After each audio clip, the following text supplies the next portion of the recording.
Olá pessoal, muito boa tarde com a paz do nosso Senhor Jesus. Mais uma vez eu estou aqui para gravar um vídeo de mensagens sequenciais que eu estou fazendo através do YouTube.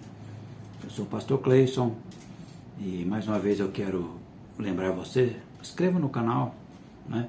Compartilhe com mais pessoas, aperta o sininho aí, porque o objetivo dessas lives, desses vídeos é divulgar o Evangelho, né? Fazer com que as pessoas despertem para o estudo da Bíblia, para ler a Bíblia, para examinar as Escrituras. Esse é o intuito, né? Então, o pastor Cleison Borges, lá no YouTube, no canal de YouTube, e essas mensagens são sequenciais, né? Porque a gente começou lá na Gênesis, o princípio, o Êxodo, a caminhada, Levíticos, as leis e a santidade de Deus, Números, os censos, os dois censos, Deuteronômio é a repetição das leis que Moisés repetiu para aquela nova geração. E agora Moisés morre, quem assume o posto é Josué, né? O sucessor de Josué, e Deus encarrega Josué agora de caminhar o povo. Eles estão acampados em Cades Barneia, e agora ali Deus apresenta a Josué, e ele estava um pouco triste, né, por causa da morte de Moisés. Deus encoraja ele, falando: Josué, não temas, não te assustes, não tenha medo, né? Porque agora é com você. E nós sabemos muito bem que Josué então assume o posto, e ele manda 2 espias lá na terra de Canaã para dar uma espiada lá, né? E esses espias então eles acham que a cidade é fortificada, que é quase intransponível, a cidade de Jericó, né? Ele manda lá em Jericó para ver como é que estava lá, e agora sob a liderança de Josué, eles vão então passar pelos obstáculos, eles vão atravessar os obstáculos. Por isso é que Deus fala para Josué: Josué, não temas, não tenha medo, porque eu sou contigo, né? Porque Deus sabia que Josué iria enfrentar várias batalhas. Inclusive o livro de Josué é um livro de muitas guerras, né? É um livro até sangrento, porque houve muitas batalhas nessa caminhada de Josué. Então tem ali o primeiro obstáculo, depois o segundo, tem o Rio Jordão, e nós sabemos do que Deus instrui Josué para atravessar o Rio Jordão. É uma passagem muito bonita, né? Depois ele encontra Jericó para ultrapassar, para vencer as muralhas de Jericó.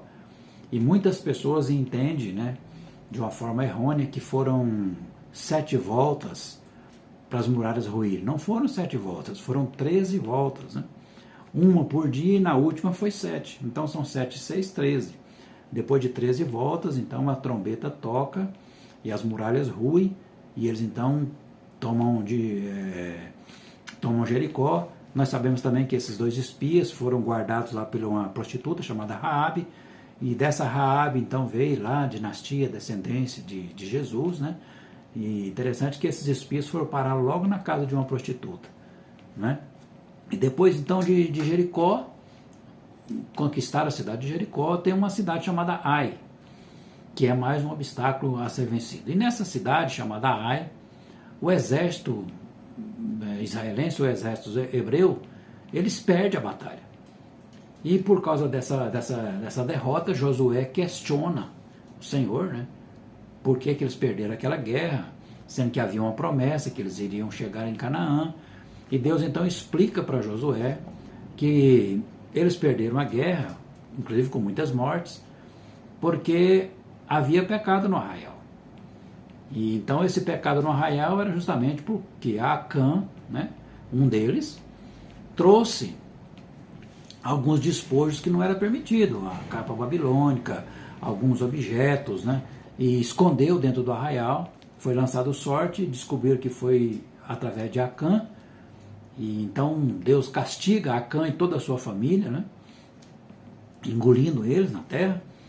E logo após tirar o pecado do arraial, aí eles enfrentam a batalha contra Ai e são vencedores. Então o livro de Josué é um livro de guerra, um livro de luta, né? E quando você vai discorrer todo o livro, você vai ver as instruções que Deus dá para Josué, as lutas que ele enfrenta para chegar até em Canaã, e juntamente com Caleb, né?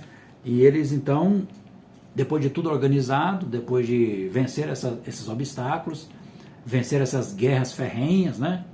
Aí então eles entram em Canaã, eles conquistam a terra de Canaã, e ali depois que eles conquistam a terra de Canaã, através de Josué e de Calebe, e o povo, eles entram ali, agora eles já não estão mais caminhando no deserto, agora eles chegaram aonde Deus tinha prometido, eles chegaram na terra prometida, que mana leite e mel, né, como diz Deus, eles chegaram no destino final, né, porque o deserto foi apenas uma passagem, e agora eles chegam no destino final, que é Canaã, a terra que Deus tinha prometido para os pais, Abraão, para Isaac, Jacó e etc. Né? Agora estão instalados dentro de Canaã, e qual que é a função, qual que é o objetivo? É expulsar aquele povo que está lá, que já morava lá, que já habitava lá. E quem eram eles? Eram nações gentias, nação politeístas, que adorava vários deuses, né? Heteus, Heveus, Cananeus, Filisteus e tantos outros, tantos Heveus que estavam lá, tantos Eus, né? Então eles estão lá justamente para expulsar esse povo de lá, para o povo de Deus tomar posse daquela terra que era deles, né? Então o livro de Josué, ele é um livro, tanto é que Josué era um general, e um general de guerra, e o livro de Josué então gira em torno disso, né? Em torno dessas batalhas, em torno da chegada em Canaã, da tomada da terra de Canaã, como havia prometido, né? Então depois que Moisés morre, Josué então assume o posto e entra em Canaã. E lá dentro de Canaã aconteceu várias situações, né? Inclusive a morte de Josué, e depois que Josué morre, amanhã nós vamos tratar desse assunto, o que acontece lá em Canaã. É um período de transição, quase de transição, né? Aonde Deus agora vai transferir não para um líder que Josué não fez nenhum líder. Ele vai passar para os juízes. Ele vai levantar os juízes para expulsar aquele povo de lá e julgar o povo, né? Então amanhã nós vamos tratar desse assunto. Então dê um like, compartilhe, Deus te abençoe e até amanhã.